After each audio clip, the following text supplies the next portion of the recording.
तो एक बार फिर से 9th मैथमेटिक्स यूट्यूब चैनल पर आपका वेलकम किया जाता है। ये हमारा लेक्चर नंबर 20 है, volume and surface area chapter में। तो इस चैप्टर का पिछले लेक्चर यानी कि लेक्चर नंबर 19 में एक्सरसाइज 13.6 का एग्जाम्पल्स आपको बता दिए थे। 2 एग्जाम्पल था, दोनों एग्जाम्पल करवा चुके। आज एक्सरसाइज 13.6 बनाएंगे, ठीक है। तो इसके लिए जो फॉर्मूला यूज़ होगा वो आपको हम पहले ही बता चुके हैं। यहाँ पर हम लोग वॉल्यूम का यूज़ कर रहे हैं, ठीक है। किसके वॉल्यूम का? सिलेंडर के वॉल्यूम का। और सिलेंडर के वॉल्यूम का फॉर्मूला है पाई आर स्क्वायर एच, ठीक है। तो चलिए शुरू करते हैं। एक्सरसाइज 13.6 का क्वेश्चन नंबर 1 देखते हैं, क्या है 1 नंबर। तो ये रहा क्वेश्चन नंबर 1। क्या है? The circumference of the base of a cylindrical vessel is 132 centimetre and its height is 25 centimetre. So क्या कह रहा है कि circumference of the base of a cylindrical vessel, एक सिलेंड्रिकल वेसल के बेस का, है ना। देखिए इंग्लिश उल्टा चलता है। हम लोग हिंदी तो सीधा सीधा पढ़ते हैं ऐसे, और वैसे ही उसका मीनिंग भी होता है। इंग्लिश में उल्टा मीनिंग होता है ऐसे। एक सिलेंड्रिकल वेसल, ये हुआ एक सिलेंड्रिकल वेसल का बेस का सर्कमफेरेंस ठीक है, कितना है? 132 सेंटीमीटर है। यानी कि जो वेसल है सिलेंड्रिकल, उसके बेस का सर्कमफेरेंस दिया हुआ है 132 सेंटीमीटर, और उस सिलेंड्रिकल वेसल का हाइट दिया हुआ है 25 सेंटीमीटर, ठीक। How many litres of water can it hold? कितना लीटर ऑफ वाटर यानी कि कितना लीटर पानी इसमें आप रख सकते हैं। ये जो सिलेंड्रिकल वेसल है ये कितना लीटर पानी होल्ड कर सकता है, ये बताना है आपको। ये पहले से ही पता है। क्या पता है? कि 1 मीटर क्यूब स्पेस में 1 लीटर पानी हम लोग रख सकते हैं, ठीक है। 1 मीटर क्यूब में, ध्यान दीजिएगा, 1 मीटर क्यूब। तो हम आपको बता ये रहे थे कि आप एग्जाम्पल में आप ये चीज़ देखे थे कि 1 मीटर क्यूब स्पेस में 1000 लीटर पानी रख सकते हैं। बट यहाँ क्वेश्चन में आप ब्रैकेट में ध्यान दिए होंगे, ब्रैकेट में लिखा हुआ था 1000 सेंटीमीटर क्यूब। इतना जगह में 1 लीटर पानी रख सकते हैं। इसका क्या मतलब है? इसका क्या मतलब है ठीक है। तो देखिए, हम हमेशा ये कोशिश करते हैं कि एक फॉर्मूला याद करें और उसके बेसिस पर सारा फॉर्मूला जो है बन जाए, या फिर जो भी क्वेश्चन है उसको सॉल्व कर लें। हर बात के लिए अलग फॉर्मूला, हर क्वेश्चन के लिए अलग फॉर्मूला नहीं यूज़ करें। जैसे अब ये याद कर लिए हम लोग कि 1 मीटर क्यूब जगह में 1000 लीटर पानी रख सकते हैं, ठीक। बस इसी का यूज़ करेंगे, इसको अलग से याद करने का ज़रूरत नहीं है, इसको समझने का ज़रूरत है। तो देखिए ध्यान से समझिए, 1 मीटर क्यूब जगह अगर खाली है, ठीक, तो उसमें 1000 लीटर पानी रख सकते हैं, ओके। अब इसको करते हैं सेंटीमीटर में चेंज। तो सेंटीमीटर में चेंज करने के लिए क्या करते हैं? मीटर को हम लोग 100 से मल्टीप्लाई करते हैं। अब क्योंकि 1 मीटर होता है तो उसको 100 से मल्टीप्लाई करते हैं, काम हो जाता। यहाँ पे 3 बार मीटर है, मीटर क्यूब है ना, तो 3 बार 100 से मल्टीप्लाई करना पड़ेगा। ऐसा 100 इंटू 100 इंटू 100 3 बार किए तो ये बदला सेंटीमीटर क्यूब में। ये जो मीटर क्यूब था ना, ये बदल गया सेंटीमीटर क्यूब में। कैसे? इसको 3 बार 100 से मल्टीप्लाई करके। इतना जगह में भी कितना रखा जाएगा पानी? वही 1000 लीटर पानी ही रख सकते हैं आप, ठीक। इसी पॉइंट को जो हम लोग ब्रीफली समझ रहे हैं, तो इससे आप कंफ्यूज मत हो जाइए कि ये क्या आ गया बीच में, ठीक है। ये फाइनली हम लोग इसी पे आने वाले हैं। तो यहाँ 300 से मल्टीप्लाई कर दें, इतना सेंटीमीटर क्यूब जगह में आप 1000 लीटर पानी रख सकते हैं, ठीक है। तो आगे देखते हैं। सवाल हम लोग का ये है, मतलब बेसिक क्वेश्चन ये है कि 1 लीटर पानी, ये तो 1000 लीटर पानी हुआ ना, 1 लीटर पानी रखने के लिए कितना जगह का जरूरत पड़ेगा, ये पता करना है, ठीक है। तो यहाँ पर 1 लीटर लाना है, तो यहाँ अगर 1 लीटर लाना है तो यहाँ से 1000 को इधर भेजना पड़ेगा, 1000 इधर आएगा तो डिवाइड हो जाएगा।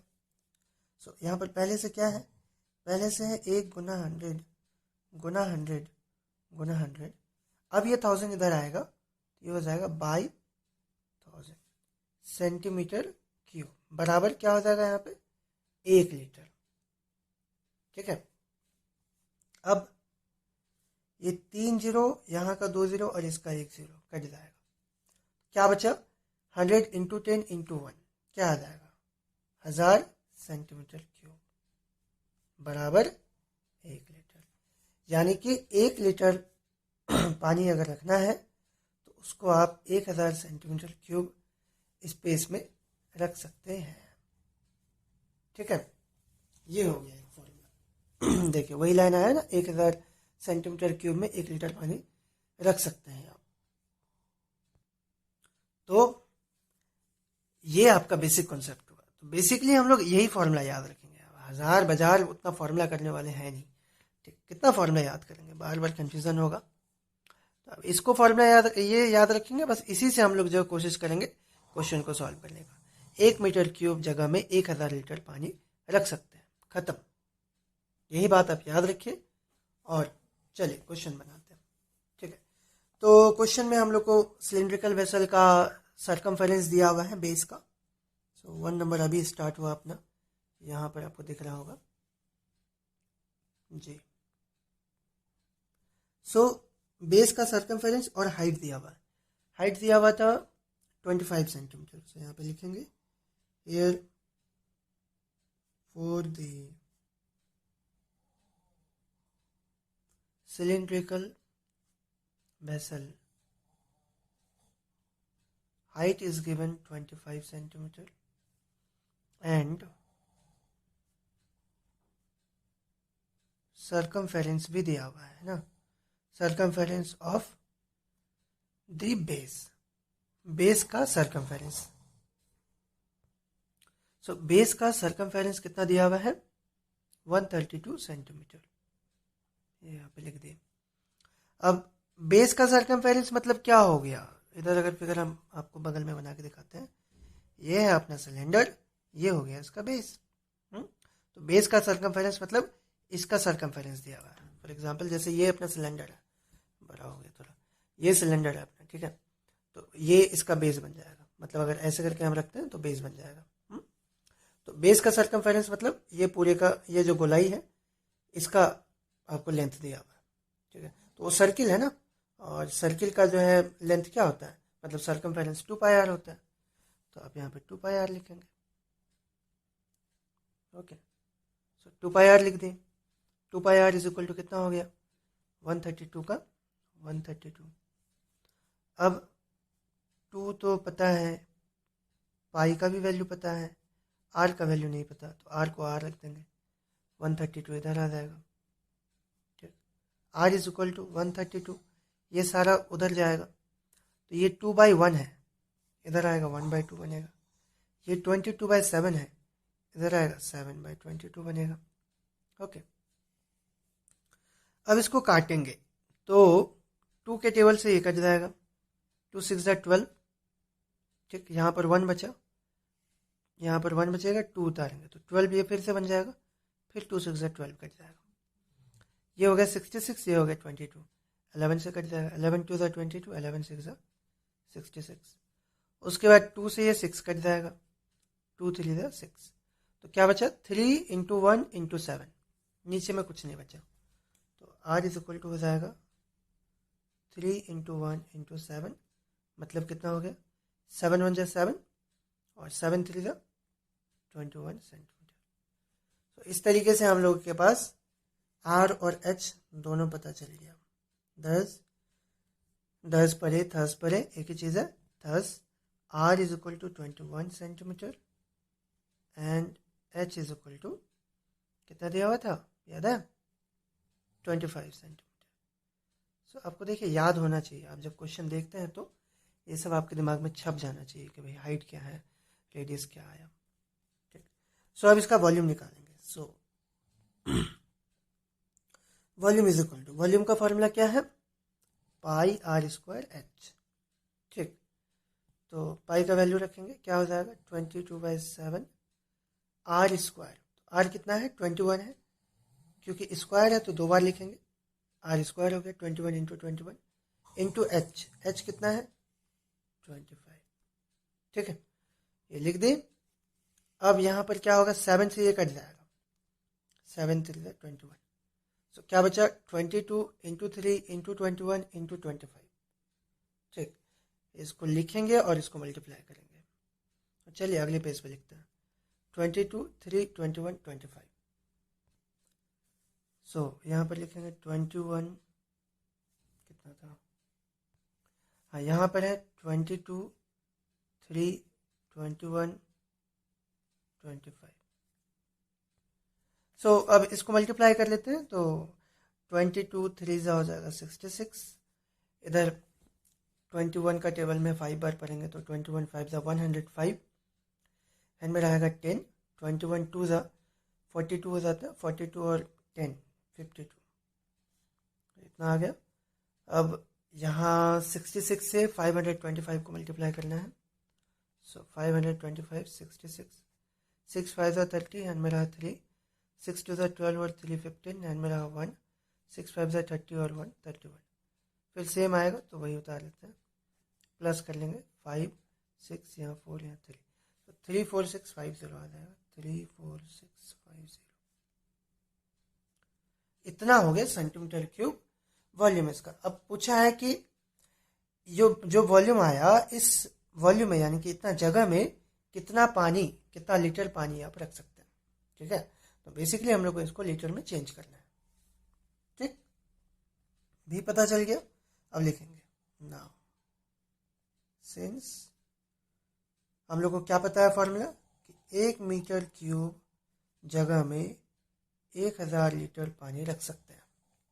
ठीक है, मीटर क्यूब। अब ये आंसर तो आया अपने सेंटीमीटर में, तो इधर हमको सेंटीमीटर चाहिए। ठीक है, तो सेंटीमीटर लाएंगे कैसे, वही अभी क्लास की शुरुआत में ही आपको हम ये चीज़ समझाएं। सेंटीमीटर लाने के लिए इसको सेंटीमीटर में चेंज करना पड़ेगा। सो 100 से मल्टीप्लाई करेंगे, कितना बार, क्योंकि मीटर यहाँ पे क्यूब में है 3 बार है, तो 3 बार 100 से मल्टीप्लाई करेंगे। ये बन गया सेंटीमीटर, बराबर हो गया 1000 लीटर। अब हमको 1 सेंटीमीटर का वैल्यू चाहिए। ठीक है, सो ये हो गया 1 सेंटीमीटर क्यूब। 1 सेंटीमीटर क्यूब बराबर क्या हो जाएगा, यहाँ 1000 पहले से है, ये सारा उधर जाएगा, डिवाइड हो जाएगा, तो डिवाइड तीनों 100 यहाँ आ जाएगा, 1 2 3, इतना लीटर हो गया। कितना लीटर मतलब क्या, आपका ये दो जीरो कटा और ये 1 और 1 0 कटा, तो हो गया बेसिकली 1 सेंटीमीटर क्यूब बराबर 1/10 इंटू 100 हो जाएगा 1000 लीटर। सो 1 सेंटीमीटर क्यूब में आप 1/1000 लीटर पानी रख सकते हैं। ठीक है, जब 1 का पता चल गया तो इतना का निकालना कोई बड़ा बात नहीं है। यूनिटरी मेथड आपको पता है ना, 1 का पता है तो 2 का कितना होगा, उसका 2 गुना, 10 का कितना होगा, उसका 10 गुना, तो इतना का क्या कितना होगा, तो इतना का हो जाएगा इसका इतना गुना इतना गुना उतना गुना। सिंपल बेसिक ये हो गया कि 1 का जब पता है तो जितना का भी निकालना है उससे मल्टीप्लाई कर लेंगे बस। तो 34650 से यहाँ मल्टीप्लाई कर देंगे। सो 34650 सेंटीमीटर क्यूब में कितना लीटर पानी आएगा, तो आ जाएगा 1/1000 इंटू 34650 लीटर। ठीक, और ये जो है ये एक्चुअल में वॉल्यूम है उसका, तो भी लिख देंगे उसकी जगह पर, और यहाँ पर हो जाएगा 34650/1000 लीटर। लास्ट का 0 0 कट ऑफ, तो ये बन जाएगा अपना 2 नंबर पहले पहुँच आ जाएगा 34.65 लीटर। बस हो गया, तो इतना पानी आप रख सकते हैं। Hence it can hold 34.65 litre of water. Answer. ठीक है, बस खत्म। तो आप देख सकते हैं आंसर भी अपना सही आया है 34.65 लीटर करके। ठीक है, तो करेक्ट है। दूसरे नंबर का आंसर है 3.432 kg। चलिए बनाते हैं 2 नंबर। तो इस क्वेश्चन का एक ऑल्टरनेटिव भी बता देते हैं, मतलब ये थोड़ा सा हमको लग रहा है कि लंबा हो गया। ठीक है, सो ऑल्टरनेटिव मतलब एक और तरीके से इसको बना देते हैं।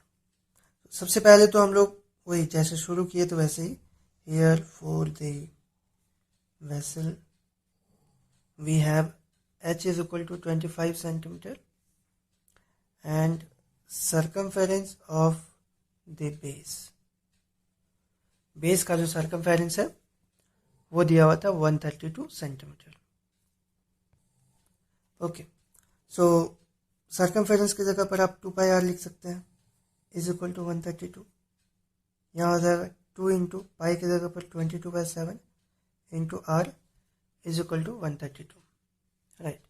सो आर का वैल्यू कितना हो जाएगा 132 इंटू ये सब उधर जाएगा तो ये 2 उधर जाएगा तो 1/2 बन जाएगा और 22/7 आ जाएगा 7/22।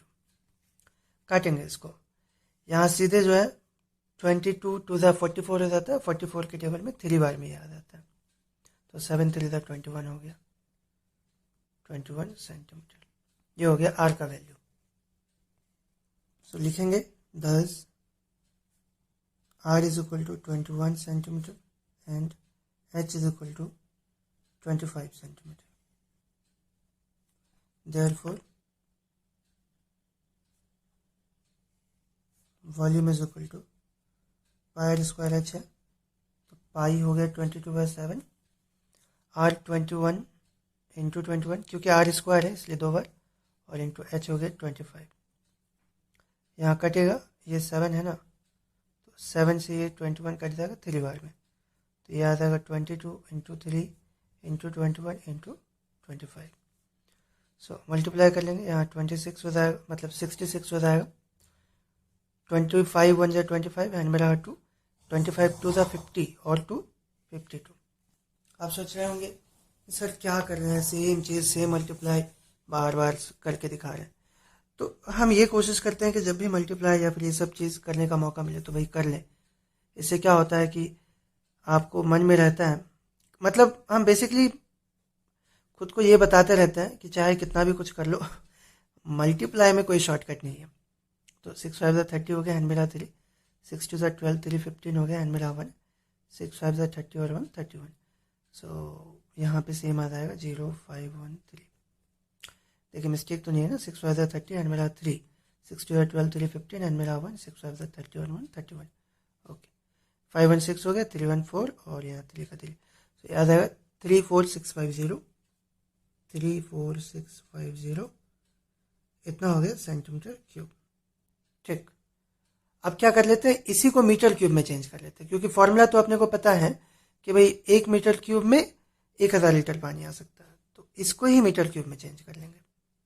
तो अब देखिए सेंटीमीटर से मीटर में बदलने के लिए आप क्या करते हैं, बाय 100 करते हैं तो वो मीटर में बदलता है, डिवाइड 100 करते हैं तो क्योंकि यहाँ पे क्यूब है यानी कि 3 बार सेंटीमीटर है तो आपको 3 बार 100 से डिवाइड करना पड़ेगा। सो ये हो जाएगा 34650 बाय 100 इंटू 100 इंटू 100, इतना हो जाएगा मीटर क्यूब। ठीक, इतना मीटर क्यूब इसका वॉल्यूम हो गया। अब क्या काट कुट करेंगे, सो बट सिंस यहाँ पे लिखें since 1 metre cube is equal to कितना लीटर पानी होता है 1000 लीटर पानी, यानी कि 1 मीटर क्यूब में इतना पानी रख सकते हैं। सो 2 मीटर में कितना रखा जाएगा 1000 गुना 2, यूनिटरी मेथड, मतलब यहाँ पे जितना भी होगा उतना से मल्टीप्लाई होगा तो यहाँ पर हम ये रख देंगे पूरा, तो वो पूरा आ जाएगा 34650 बाय 100 इंटू 100, ठीक है, इंटू 100, इतना मीटर क्यूब पानी बराबर ये क्यूब है। तो देखिए यहाँ पे जितना भी था उतना से मल्टीप्लाई हुआ ना, 1000 तो रहेगा ही तो उतना से मल्टीप्लाई कर लेंगे। तो ये हो जाएगा 34650 बाय 100 इंटू 100 इंटू 100। ठीक, ये 3 0, ये लास्ट का 2 0, 1 0 ये कट जाएगा, उसके बाद 1 0 ये और 1 0 ये कट जाएगा। सो क्या बचेगा, ये तो हम लोग का वॉल्यूम बन जाएगा, मतलब भी का ही वैल्यू ना ये था और इसी वैल्यू को आप यहाँ पे लिखे तो इसको फिर से हम वॉल्यूम लिख सकते हैं। सो वॉल्यूम लिखते हैं इज इक्वल टू कितना आ गया 3465 बाय 100, 3465 बाय 100 और इसको जब डिवाइड करेंगे तो ये हो जाएगा डिवाइड मतलब 2 नंबर पहले पॉइंट आ जाएगा, क्योंकि यहाँ पे 2 जीरो है ना, इसीलिए। तो ये हो जाएगा 34.65 लीटर। सो हेंस लिख करके आप खत्म करेंगे। Hence the vessel can hold 34.65 litre of water answer. ठीक है, तो आप ऐसे भी बना सकते हैं। एक और तरीका है बनाने का, वो जस्ट आपके लिए हम छोड़ लेते हैं, उसको आप बनाइए। वो तरीका ये है कि यहाँ पर जो आर हम लोग का 21 सेंटीमीटर है। अब क्योंकि आपको पहले से पता है कि हमको तो एक ही फॉर्मूला याद है, 1 मीटर क्यूब जगह में 1000 लीटर पानी हम रख सकते हैं। यही फॉर्मूला हमको याद है। और यहाँ पे बताना है कि कितना लीटर पानी आएगा। कितना लीटर पानी आएगा मतलब पहले ये पता करना होगा कि कितना मीटर क्यूब वॉल्यूम है। तो मीटर क्यूब अगर वॉल्यूम निकालना है तो इसको मीटर में चेंज करना पड़ेगा ना, तब ना मीटर क्यूब में आएगा। सो आर आप मीटर में चेंज कर लीजिए, एच भी आप मीटर में चेंज कर लीजिए बाय 100 करके। उसके बाद वॉल्यूम आपका डायरेक्ट ये आ जाएगा इतना। ठीक है, इतना मतलब क्या, यहाँ पे कट कुट जाएगा, यहाँ पे हम काटे नहीं है ना। आप जब निकालेंगे तो ये कट कुट हो जाएगा, कट करके जो आएगा सो आएगा। मतलब हुआ कि सीधे सीधा आपका ये आंसर आ जाएगा 34.65। तो कोई बड़ा बात नहीं है। ठीक है, आप वैसे भी बना सकते हैं। ओके, वो आप ट्राई कर लीजिए। ठीक, एक बात और बता दें, सीधे सीधे कहने का मतलब स्टूडेंट का प्रॉब्लम क्या है, टीचर जो बोल देते हैं वो उसको वो जो है समझते हैं कि हाँ भाई ये गोली है, पी लिए, खा लिए, हो गया बुखार खत्म। सीधे सीधे मेरा कहने का मतलब ये था कि सीधे सीधे आपका इधर वॉल्यूम जो है मीटर क्यूब में आ जाएगा, फिर उसको आपको लीटर में तो चेंज करना ही पड़ेगा ना। लीटर में चेंज करेंगे तब आपका ये आंसर आएगा। ठीक, तो थोड़ा सा हाथ पैर चलाइए। 2 तरीका हम बता दिए, एक तीसरा तरीका, इसको बस बाय 100 करके यहाँ पे बाय 100 करना है, मीटर में चेंज करना है, और मीटर में चेंज करके वॉल्यूम निकालना है, वॉल्यूम निकाल करके उसको लीटर में चेंज करना है। ठीक है, ये काम आप कीजिए। ओके, चलिए हम आपको क्वेश्चन नंबर 2 बताते हैं। तो ये रहा क्वेश्चन नंबर 2 अपने पास। The inner diameter of a cylindrical wooden pipe is 24 centimetre. लकड़ी का एक पाइप है, सिलिंड्रिकल पाइप है। ऑब्वियस बात है कि पाइप सिलिंड्रिकल ही होता है, मतलब ऐसा यही समझ लीजिए कि ये पाइप है ना। तो पाइप खोखला होगा, ऑब्वियस बात है। इसको ये निकाल देते हैं तो अब आपको दिख रहा होगा, ये हो गया अपना पाइप। ठीक है, तो सिलिंड्रिकल पाइप है, इसका इनर डायमीटर, ठीक है, यानी कि अंदर का पोर्शन है, अंदर का डायमीटर दिया हुआ है 24 सेंटीमीटर, और इसका आउटर डायमीटर दिया हुआ है 28 सेंटीमीटर। ठीक, इनर और आउटर में क्या फ़र्क हुआ देखिए ध्यान से, अगर क्लियरली दिख रहा है, अब दिख रहा होगा। तो कुछ अगर मोटा चीज़ होता है ना, 1 मिनट, ठीक है, तो ये रहा अपना पाइप, समझ लीजिए। ओके, तो जब हम इनर डायमीटर कहते हैं, बोला क्वेश्चन में कि इनर डायमीटर 24 सेंटीमीटर है, तो इनर डायमीटर का मतलब क्या हो गया, ये देखिए, ये ढक्कन का आपको लेंथ दिख रहा है ना, यहाँ से लेकर के देखिए अंदर वाले सरफेस से लेकर के यहाँ तक आपका ये जो लेंथ है, ये जो डायमीटर है। ठीक, डायमीटर तो आपको पता ही है ना, सबसे लंबा कोड। ठीक है, किसी सर्किल में जो सबसे लंबा कॉर्ड होता है उस कॉर्ड को ही हम लोग उसका डायमीटर कहते हैं। तो इनर डायमीटर का मतलब ये हो गया कि अंदरूनी हिस्सा, अंदरूनी सर्किल जो है, यहाँ पे 2 सर्किल बन रहा है, एक ये अंदर वाला सर्किल बना और एक ये बाहर वाला, आपको दिख रहा होगा ये बाहर वाला एक सर्किल बन रहा है। ठीक है, यहाँ से लेकर के यहाँ तक। ओके, सो इनर डायमीटर मतलब ये हो गया। तो इनर डायमीटर दिया हुआ है 24 सेंटीमीटर, और आउटर डायमीटर जो है, आउटर डायमीटर क्या हो जाएगा, आउटर डायमीटर आपका यहाँ से मतलब पूरा बाहर से लेकर के पूरा यहाँ तक का, यहाँ से लेकर के यहाँ तक इतना हो जाएगा आउटर डायमीटर।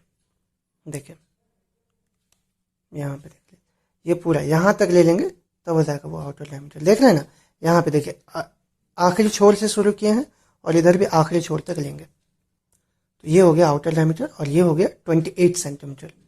तो कैसे हो गया 28 सेंटीमीटर, 24 तो देखिए यहाँ से यहाँ तक है ही, इधर 2 सेंटीमीटर और इधर 2 सेंटीमीटर, ये मतलब इसका मोटाई है, पाइप का मोटाई है 2 सेंटीमीटर। तो 24 और 2 26 इधर हो गया और 2 इधर हो गया अपना। तो इस तरीके से 28 सेंटीमीटर आउटर डायमीटर हो गया और इनर डायमीटर हो गया 24। तो रेडियस अगर पूछेंगे तो इनर रेडियस हो जाएगा अपना कितना, 12, 24 का आधा, और आउटर रेडियस कितना हो जाएगा 14। ठीक है, 14 सेंटीमीटर कैसे, 28 का आधा कर लिए। ऐसे करके भी निकाल सकते हैं कि इनर है अपने पास 12, इनर रेडियस 12 और यहाँ पे मोटाई है 2 सेंटीमीटर, तो 12 + 2 14। बट क्वेश्चन में 2 सेंटीमीटर के बारे में कोई बात नहीं किया है कि मोटाई इतना है, वो तो हम अपने हिसाब से कैलकुलेट करके निकाल लिए कि भाई इधर 2 होगा इधर 2 होगा, तब ना 24 और 4 28 होगा। तो ज़्यादा जो है वहाँ पे हीरो बनने का ज़रूरत नहीं है कि अपने से लिख दिए हाँ भाई इसका जो मोटाई है 2 सेंटीमीटर है, तो इनर रेडियस हो गया 12 और ये मोटाई को जोड़ दिए 2, 12 + 2 14 सेंटीमीटर हो गया इसका आउटर रेडियस। वो चीज़ नहीं करना है, क्वेश्चन में नहीं दिया है 2 सेंटीमीटर, उसका बात नहीं करेंगे। तो इनर रेडियस हो गया अपने पास कितना, ये इनर डायमीटर का आधा, इनर डायमीटर हुआ 24, 24 का आधा 12, तो इनर रेडियस 12 हो जाएगा और आउटर रेडियस 28 का आधा 14 सेंटीमीटर। ठीक है, ये हुआ इसका मतलब। तो अब इतना बात बताने के बाद क्वेश्चन में क्या कह रहा है, the length of the pipe is 35 centimetre. Pipe का जो लंबाई है, लेंथ है 35 सेंटीमीटर है। लेंथ मतलब वो ऊंचाई हो जाएगा उस सिलेंडर का। ठीक है, इनर रेडियस इनर डायमीटर पता चल गया, आउटर डायमीटर पता चल गया, उसका हाइट पता चल गया, 3 चीज़ दे दिया है।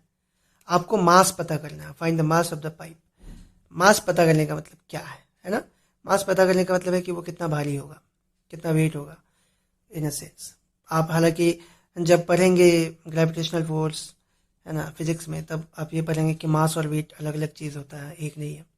बट यहाँ पर आप ये मान के चलिए कि मास और वेट एक ही है, तो कंफ्यूज मत हुई, बाद में बताएंगे आपको दोनों में क्या डिफरेंस है। ठीक है, सो अपने को मास पता करना है पाइप का, यानी कि पाइप जो है कितना, पाइप का जो वेट है वो कितना है। अगर 1 centimetre cube of would has a mass of 0.6 ग्राम, क्या दिया हुआ है कि अगर 1 सेंटीमीटर क्यूब लकड़ी है ना, लकड़ी जो है 1 सेंटीमीटर क्यूब अगर लकड़ी का हम बात करें तो उसका मास होता है 0.6 ग्राम। तो इस तरीके से पूरे के पूरे पाइप का मास कितना होगा। पहले तो पाइप हम लोग को ये पता करना है कि पाइप में कितना लकड़ी है, कितना सेंटीमीटर क्यूब लकड़ी है। तो कितना सेंटीमीटर क्यूब लकड़ी है मतलब क्या, वॉल्यूम। तो पाइप का वॉल्यूम पता करना होगा। एक बार वॉल्यूम पता चल गया कि भाई इतना सेंटीमीटर क्यूब है, और तब उसको जो है हम लोग 0.6 से मल्टीप्लाई कर देंगे, क्योंकि 1 सेंटीमीटर क्यूब का दिया हुआ है ना। तो आप ही दिमाग लगाइए ना, अगर 10 सेंटीमीटर क्यूब होगा वॉल्यूम, ठीक है, तो उसका वेट कितना हो जाएगा, तो 10 सेंटीमीटर क्यूब को 0.6 से मल्टीप्लाई कर देंगे, 6 ग्राम हो जाएगा। ठीक, तो 6 ग्राम हो जाएगा उसका वेट। इस तरीके से पहले वॉल्यूम पता करना है और वॉल्यूम पता करके 0.6 ग्राम से मल्टीप्लाई कर देना है, इतना ही काम है। दिया हुआ क्या है, इनर डायमीटर 24, आउटर डायमीटर 28 और हाइट दिया हुआ है 35।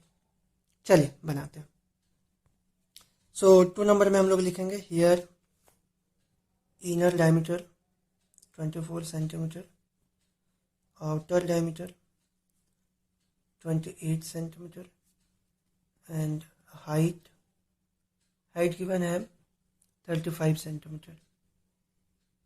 ठीक है, सो इनर रेडियस को स्मॉल आर से लिखते हैं, तो 12 सेंटीमीटर हो जाएगा। आउटर रेडियस को कैपिटल आर कर देते हैं, 14 सेंटीमीटर हो जाएगा। ठीक है, देयरफॉर वॉल्यूम ऑफ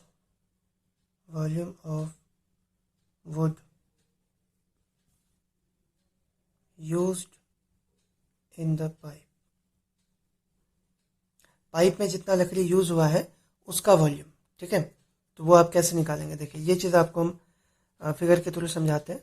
और जो हम उस समय आपको दिखाए थे ना पाइप, उसको आप थोड़ा सा दिमाग में रखेंगे, विजुलाइज करेंगे, इमेजिन कीजिए। तो अब देखिए ये हो गया अपना पाइप, ऐसा इस तरीके से है पाइप ना। तो लकड़ी कहाँ पर है, लकड़ी है इसमें, सिर्फ इतना ही जगह पर लकड़ी है, बाकी पाइप बीच में तो पाइप जो है खोखला है अपना। ठीक है, यहाँ पर भी एक्चुअल में नहीं है, ये भी जगह तो ऐसे ही पाइप है ना, पूरा ऐसे करके गया हुआ है। बट क्योंकि ये 2D पिक्चर बना रहा है इसलिए यहाँ पर हम दे दें। तो यहाँ पे 2 बेलन बन रहा है, मतलब सिलेंडर बन रहा है। एक आउटर सिलेंडर बना, ये बाहर वाला, ठीक है, ये बाहर वाला, और एक इनर सिलेंडर बना आपका ये अंदर वाला। तो अगर ये पता करना है कि यहाँ पर कितना है लकड़ी, तो क्या करना पड़ेगा, आउटर के वॉल्यूम से इनर के वॉल्यूम को माइनस करना पड़ेगा, तब पता चलेगा कि बीच वाले सामान का वॉल्यूम कितना है। ठीक है, तो आउटर सिलेंडर का वॉल्यूम माइनस इनर सिलेंडर का वॉल्यूम, ये दोनों माइनस कर लेंगे तो हमको पता चलेगा कि भाई बीच में जो सामान है, बीच में क्या सामान है, लकड़ी है, तो बीच में जो लकड़ी है उसका वॉल्यूम कितना है। तो वही हम लिखे हैं ना, volume of wood used in the pipe, pipe में जितने लकड़ी का यूज हुआ उसका वॉल्यूम। तो उसका वॉल्यूम कैसे निकालेंगे, आउटर कैसे लिखेंगे, वॉल्यूम ऑफ आउटर सिलेंडर, है ना, जो बाहरी सिलेंडर बना इसमें माइनस कर देंगे, minus volume of inner cylinder. ठीक है, मतलब आउटर सिलेंडर का वॉल्यूम से इनर सिलेंडर का वॉल्यूम को माइनस करेंगे, तब जाकर के हमको ये पता चलेगा कि उसमें कितना वोट का यूज हुआ है। ठीक, सो आउटर सिलेंडर का जब वॉल्यूम यूज करेंगे तो सिलेंडर का वॉल्यूम का फॉर्मूला तो सेम है, पाई आर स्क्वायर एच। तब लिखेंगे पाई आर स्क्वायर एच। सवाल ये है कि स्मॉल आर या कैपिटल आर, तो क्योंकि ये आउटर है, आउटर सिलेंडर, तो आउटर आर लगेगा, है ना। और आउटर आर मतलब आउटर रेडियस कितना था, 14 सेंटीमीटर था, ये इनर रेडियस था अपना और ये आउटर रेडियस है। तो यहाँ पे आउटर रेडियस यानी कि आप कैपिटल आर लिखेंगे, सो पाई आर स्क्वायर एच माइनस उसके बाद इनर सिलेंडर का वॉल्यूम, तो वो भी पाई आर स्क्वायर एच तो होगा, लेकिन कौन सा आर, क्योंकि इनर सिलेंडर है तो इनर आर यानी कि इनर रेडियस, तो आप यहाँ पे आर लिखेंगे, स्मॉल आर लिखेंगे। So pi capital R square h minus pi small r square h. ठीक है, ये हो गया अपना फॉर्मूला। अब इसको सॉल्व करेंगे तो इसमें देखिए पाई और एच तो दोनों सेम ही है, पाई एच, तो पाई एच को कॉमन ले लेते हैं, पाई एच कॉमन आ जाएगा, यहाँ पे बचेगा आर स्क्वायर और यहाँ पे बचेगा स्मॉल आर स्क्वायर, तो वो लिख दिए। ठीक है, चलिए अब वैल्यू पुट करेंगे इसका। सो क्या था, पाई एच था, तो पाई एच, एच की जगह पर कितना है, एच का वैल्यू आपको दिया हुआ है कितना, 35, सो एच की जगह 35 रख दिए। उसके बाद इधर कैपिटल आर, तो मतलब आउटर रेडियस कितना, 14 का square minus inner radius small radius है 12, तो वो रख दिए। ठीक, यहाँ तो ये अब इससे दिख रहा है कि 7 से ये 5 बार में कट जाएगा, काट दें। अब ये 22 इंटू 5, तो मल्टीप्लाई कर ही देते हैं हाथों हाथ, 5 टू Z 10 एंड में रहा 5 टू Z 10 और 1 11। यहाँ देखिए ये A square minus B square formula में टूटेगा, तो A square minus B square बराबर क्या होता है, A plus B into A minus B. ठीक है, तो हम लोग लिखेंगे A plus B into A minus B, ये हो गया। ठीक, देखिए ऐसा कोई ज़रूरी नहीं है कि फॉर्मूला का यूज़ करें, आप चाहे तो 14 का स्क्वायर 196 माइनस 12 का स्क्वायर 144 लिख सकते हैं और फिर दोनों को आपस में माइनस कर सकते हैं, कोई प्रॉब्लम नहीं है। ठीक, हम जस्ट ऐसे करके दिखा दे रहे हैं ताकि आपको ये दिमाग बनाए कि हाँ ऐसे भी बन सकता है, इतना ही बात है बस। आंसर दोनों ही केस में सेम आएगा, तो 110 हो गया। इधर 14 और 12 को प्लस कर देंगे तो ये 26 बन जाएगा, और दोनों के बीच कुछ नहीं है तो मल्टीप्लाई, 14 से 12 माइनस होगा तो 2 हो जाएगा, और फिर ये भी ब्रैकेट टूट जाएगा तो यहाँ पे मल्टीप्लाई आ जाएगा। तो एक्चुअल में यहाँ पे आ जाएगा 110 इंटू ये हो गया कितना 52, यानी कि इसका जो सॉल्यूशन हुआ इस पूरे का, ठीक, वो सॉल्यूशन हो गया 52। देखिए अगर आप वैल्यू रख के करते ना, जैसे 14 का स्क्वायर रखते कितना 196 रखते, और माइनस 12 का स्क्वायर रखते 144 माइनस करेंगे 6 से 4 गया 2, 9 से 4 गया 2, सो 52 तब भी आता। तो कोई फर्क नहीं पड़ता कि आप फॉर्मूला का यूज़ कर रहे हैं या नहीं। सो ये हो गया अपने पास 110 इंटू 52। सो जीरो को आप भूल जाइए, बचा 11 से आप इसको मल्टीप्लाई करेंगे। सो 11 टू ज़ा 22 होता है, एंड में रहा 2, 11 5 से 55 और 2 57, जीरो इधर आ गया। तो ये हो गया इतना centimetre cube volume of the wood, यानी कि इतने वुड का यूज़ हुआ है। नाउ अब हम लोग को मास निकालना है तो मास निकालेंगे। Now since 1 centimetre cube would वेई मतलब कि उसका भार है या फिर उसका मास है ना, कितना है 0.6 ग्राम। ठीक है, इम्प्लाइज कि 1 सेंटीमीटर क्यूब में कितना मास है 0.6 ग्राम है। ठीक, सो ये कुछ नहीं है, ये 100 है, सो इतना में कितना होगा, तो एक का अगर पता है तो जितना का भी निकालना है उससे मल्टीप्लाई कर देंगे, सिंपल बात है। सो 5720 सेंटीमीटर क्यूब बराबर 0.6 मल्टीप्लाई 5720 ग्राम। ठीक है, दैट्स ऑल। अब ये जो है, ये क्या है, वॉल्यूम है एक्चुअली, वॉल्यूम ऑफ वुड। तो आप लिखेंगे यहाँ पे volume of would, volume of wood used in the pipe. Pipe में जो वॉल्यूम यूज हुआ था वही है ना ये, तो वो लिख दे volume of wood used in the pipe is equal to, इधर ये दोनों मल्टीप्लाई होगा, सो मल्टीप्लाई करेंगे, 6 से 0 को मल्टीप्लाई करेंगे तो 0 आ जाएगा पहले ही। 6 2 जा 12 एंड में रहा 1, 6 7 जा 42 और 1 43 एंड में रहा 4, 6 5 जा 30 और 4 34। ठीक है, अब पॉइंट यहाँ पे एक नंबर पहले है तो एक नंबर पहले पॉइंट यानी कि यहाँ पे आ जाएगा, इतना ग्राम हो गया। तो पॉइंट के बाद 0 का कोई मतलब नहीं होता, यानी कि हो गया 3432 ग्राम। अब 3432 ग्राम कौन बोलता है ना, तो इसको केजी में चेंज कर लेंगे। देखिए सारा चीज मैथ जो है पूरा रियल लाइफ पर ही बेस्ड है, कि रियल लाइफ में आप इसको कैसे यूज कर रहे हो। तो इतना 1000 ग्राम में तो नहीं बताते ना, इसलिए इसको केजी में चेंज करेंगे। सो केजी में चेंज करने के लिए 1000 से डिवाइड कर लेंगे, इतना केजी। तो 3 नंबर पहले पॉइंट यानी कि हो जाएगा 3.432 केजी। ठीक है, तो बस यही है, volume of the wood used in the pipe इतना केजी, यानी कि जो मास हो गया उस पाइप में जितना लकड़ी यूज हुआ था उस लकड़ी का जो मास है वो है 3 किलोग्राम 432 ग्राम। तो हेंस करके लिखेंगे, hence mass of the wood used in the pipe is है यहाँ पे 3.432 केजी आंसर। ठीक है, कुछ चेंज इसमें तो नहीं करना है और आंसर हम लोग का हाँ एक चीज यहाँ पे चेंज करना था, यहाँ पर लिख सकते हैं, वही भी लिख सकते हैं, समझा देते हैं आपको मास और वेट में एक्चुअल में डिफरेंस क्या है। देखिए मास और वेट, ठीक। सो मास क्या है, वेट क्या है, ध्यान से समझेंगे। सो मास है, मान लेते हैं कोई सब्सटेंस है मेरे पास, ये एक कोई ऑब्जेक्ट है या फिर सब्सटेंस है, तो इस ऑब्जेक्ट में जितना भी छोटा छोटा पार्टिकल्स है, ऑब्वियस बात है बहुत सारे छोटे छोटे पार्टिकल्स से मिलकर बना है, राइट।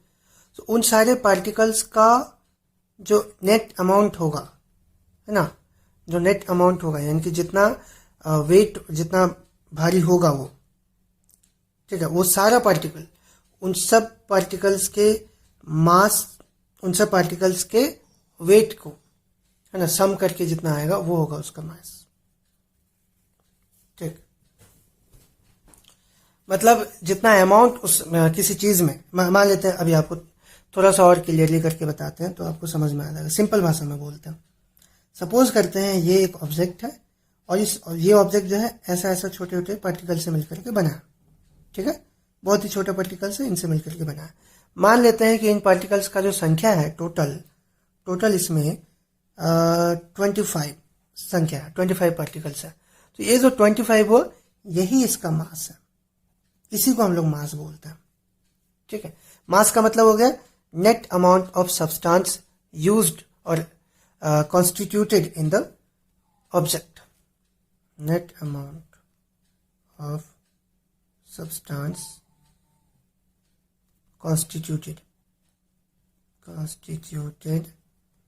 in the object, यानी कि किसी ऑब्जेक्ट में जितना सब्सटेंस रखा गया है, जितना सामान मतलब उसमें है, जितने सामान से वो बना है एक्चुअल में, ठीक है, उतने सामान के नेट अमाउंट को, टोटल अमाउंट को ही हम लोग मास कहते हैं। ठीक, तो वेट क्या है, अब वेट हो गया ग्रेविटेशनल फोर्स जो काम कर रहा है किसी ऑब्जेक्ट पर, किसी ऑब्जेक्ट के मास पर, ऐसे लिखेंगे, the gravitational force acting on the mass of an object, किसी एक ऑब्जेक्ट के मास पर जो ग्रेविटेशनल फोर्स काम करता है उस ग्रेविटेशनल फोर्स को हम लोग वेट कहते हैं।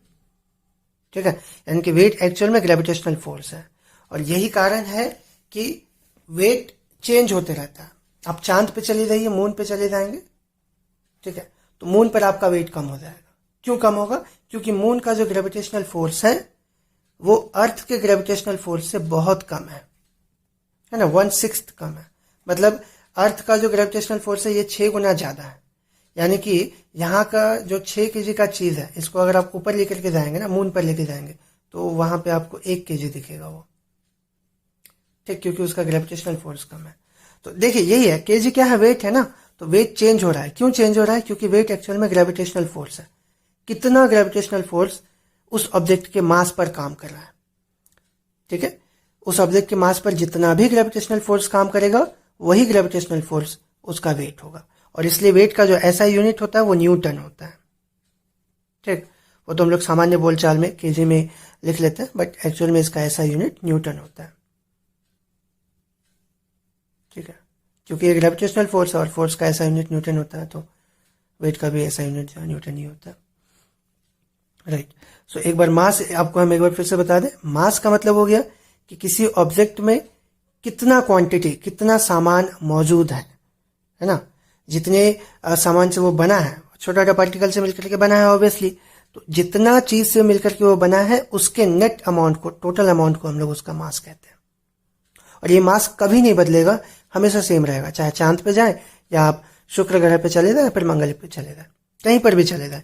क्योंकि भाई जैसे यही ऑब्जेक्ट है ना, ये ऑब्जेक्ट 25 ये सब सामान से मिलकर के 25 पार्टिकल से मिलकर के बना है, तो ये 2500 पार्टिकल कभी भी नहीं बदलने वाला है। मतलब जो इसका मास है वो मास हमेशा उतना ही रहने वाला है, ठीक। इसका मान लेते हैं, मास मान लेते हैं वही 25 केजी ही अगर हम कर लें, ठीक है, तो ये मास जो हमेशा 25 केजी ही रहेगा हमेशा, चाहे मून पर लेके जाए चाहे अर्थ पर लेके आए। लेकिन उसका वेट बदलेगा। मून पे लेके जाएंगे तो वेट कम होगा, अर्थ पर लेके आएंगे तो वेट ज्यादा होगा। क्यों? क्योंकि अर्थ पर ग्रेविटेशनल फोर्स ज्यादा है, मून पर ग्रेविटेशनल फोर्स कम है। यही कारण है कि आप जब स्पेस में जाते हैं तो अचानक से हल्का हल्का फील होने लगता है कि बदन में वेट ही नहीं है। क्यों वेट नहीं है? क्योंकि आप ग्रेविटेशनल फोर्स से आजाद हो जाते हैं। अर्थ का जो ग्रेविटेशनल फोर्स है वो आपको खींच ही नहीं रहा अपनी तरफ, है ना। स्पेस में जाते ही उसका जो है परिधि, मतलब एक लिमिट है जहां तक कि ग्रेविटेशनल फोर्स काम कर रहा है, तो वो जो है कम हो जाता है। खत्म तो नहीं होता है ऐसा। आप अगर आप ये कहें कि ग्रेविटेशनल फोर्स खत्म हो जाता है पूरी तरह से, वो गलत हो। खत्म नहीं होता है, बट उसका इंटेंसिटी कम हो जाता है, ठीक है। मतलब जिस इंटेंसिटी के साथ में आपको वो सरफेस पर खींच रहा था, वो इंटेंसिटी कम हो जाता है। आप इसको ऐसे समझ सकते हैं कि दो आदमी रस्सी वो होता है ना, एक रस्सी है, एक तरफ से खींच रहे हैं, दूसरी तरफ से भी खींच रहे हैं, तो जितना ज्यादा दूर जाते जाएंगे उतना फोर्स कम होते जाएगा, और जितना पास आते जाएंगे आप लोग, है ना, उतना ज्यादा फोर्स आपका बढ़ेगा। मतलब रस्सी का लंबाई आप बढ़ा लीजिए, ठीक। तो अगर 10 मीटर लंबा रस्सी है, आप दोनों खींच पा रहे हैं, बहुत ज्यादा ताकत से खींच पा रहे हैं, आपको फील हो रहा हो कि हाँ भाई वो भी ताकत लगा रहे हैं, हम भी ताकत लगा रहे हैं। वहीं आप 100 मीटर कर लीजिए, 100 मीटर दूर चले जाइए, तो आपको जो है फोर्स है ना वो आपको कम लगेगा। वो भी कम खींच रहा है, हम भी कम खींच रहे हैं, ऐसा लगने लगेगा। क्यों? क्योंकि दूरी बढ़ गया आपका। दूरी बढ़ जाने के कारण फोर्स कम हो जाता है, ठीक है। ये सब 9th में है ही, F is inversely proportional to R square. तो सब हम पढ़ाएंगे, कभी होगा तो फिजिक्स भी। पहले अभी मैथ पकड़े तो मैथ ही करते हैं। फिलहाल आपको मास और वेट का कंफ्यूजन नहीं रहना चाहिए। सिंपल में एक बार और हम बताना चाहेंगे, मास मतलब हो गया किसी ऑब्जेक्ट में जितना पार्टिकल्स मौजूद है ना, किसी ऑब्जेक्ट में जितना पार्टिकल्स मौजूद है उन पार्टिकल्स का वेट को हम लोग उसका मास कहते हैं। और वेट क्या हो गया? वेट हो गया कि भाई, वेट नहीं, किसी ऑब्जेक्ट में जितना पार्टिकल्स मौजूद है उन पार्टिकल्स के नेट क्वांटिटी को हम लोग उसका मास कहते हैं, और उस नेट क्वांटिटी पर जितना ग्रेविटेशनल फोर्स लगता है उसको हम लोग उसका वेट कहते हैं, ठीक। चलिए, कभी मौका मिला तो इसको और भी हम तफ्तीश में बताएंगे। फिलहाल के लिए आप जो है क्या कीजिएगा, अगर फिर भी समझ में नहीं आया तो नेट पे आप सर्च कर लीजिए, ठीक है। एक बार विकीपीडिया पे जाके पढ़ लीजिए एक बार, ओके। तो ठीक है, ओके देन। आज 2 ही क्वेश्चन में लगभग 45 मिनट टाइम हो गया, तो आज छोड़ते हैं। मिलते हैं आपसे अगले क्लास में। तब तक के लिए टाटा बाय, शुक्रिया।